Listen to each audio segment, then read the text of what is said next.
I was a psychology major in college and a sculpture minor. I may not have shared that with you before. I was a sculpture minor, and I have to confess that I enjoyed sculpture more than psychology. It was kind of my escape from psychology. I would go and make stuff with clay and cement. I got really into cement sculpture. And one of the reasons I was so excited about sculpture was honestly because of my professor. My sculpture professor, he told us that he would invest in us as much or more energy as we invested in our own work. And that ignited something inside of me that made me want to pour myself into my work. And that's what I did.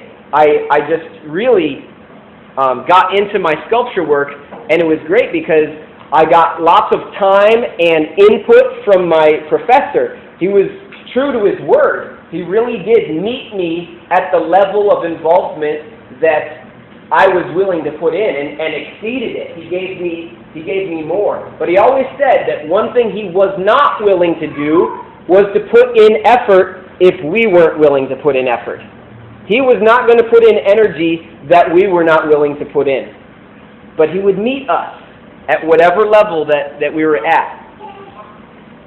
The reason I think of that story is because in these scriptures, I saw God doing something similar.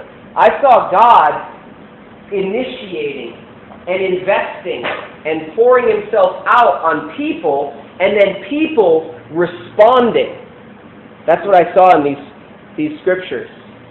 And I thought about how my sculpture professor has affected me, how now at this time in my life, years later, his influence has affected me, and now that's what I seek to do in teaching situations. I teach guitar lessons or bass lessons, and I find myself thinking about that all the time. I want to give to my students whatever they're putting into this. I want to match that. I want to meet it, and I want to exceed it. I think about that all the time.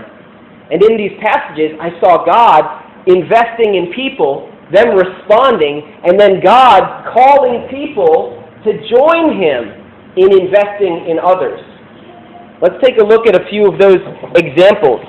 Like in Psalm 30, it starts out, I will extol you because for you have. So it starts with God. God already did something. You have lifted my head. You've lifted me up. So God lifted up the psalmist, and the psalmist responded by worshiping, extolling God. The psalmist then cried out to God, and God responded to his cry by healing. I cried to you, and you healed me. The psalmist discovered that God was short in his anger, and the psalmist responded by singing. He discovered that God was long in his favor, and he responded with thanksgiving.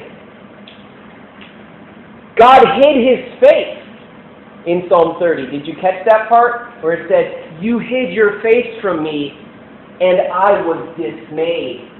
An action of God hiding his face, a reaction of man being dismayed.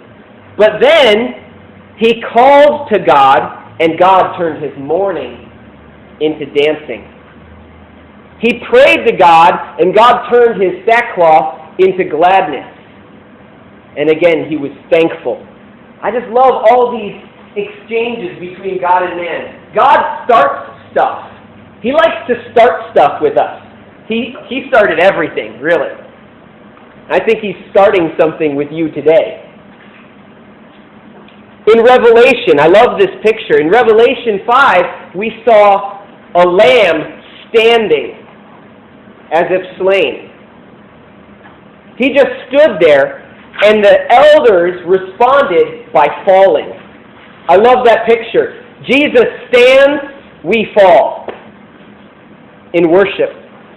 The Lamb took the scroll from the hand of the Father, and the people and the living creatures responded by singing a new song. They saw him take that scroll, and they sang a new song. Beautiful. How about the Acts passage where Saul sees a flash of light? There's this flash of light, an action of God, and Saul falls to the ground. There's a voice out of heaven asking a question, and Saul responds to that voice, actually with another question. Jesus proclaims who he is. I am Jesus whom you are persecuting. And he issues a command to Saul, and Saul responds and obeys.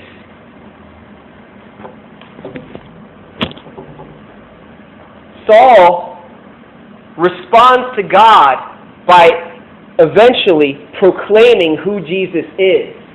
God initiated with Saul. Saul responded, and God invited. That's kind of a soft word to use because he really commanded Paul to partner with him in proclaiming who Jesus is. One more, okay? In John 21, that's our gospel passage, Jesus started things by asking a question. Don't you guys have any fish? I thought that was kind of a fun question for him to ask. Hey guys, you've been fishing, huh? Don't you have any fish yet? As if he didn't know. And there he is on the beach, already cooking fish on his little fire. I just think that's hilarious. I got fish, don't you guys have fish? Well, and they respond to him, they answer him, and he tells them, well, cast your net on the other side. And they respond to him. He manifests himself. That passage starts with, this is how Jesus manifested himself. He manifested or revealed himself to them, and they realized who he was. That's how it always goes. You know, we can't figure out God. We can't. We can't get God to show us who he is. Only God can show us who God is.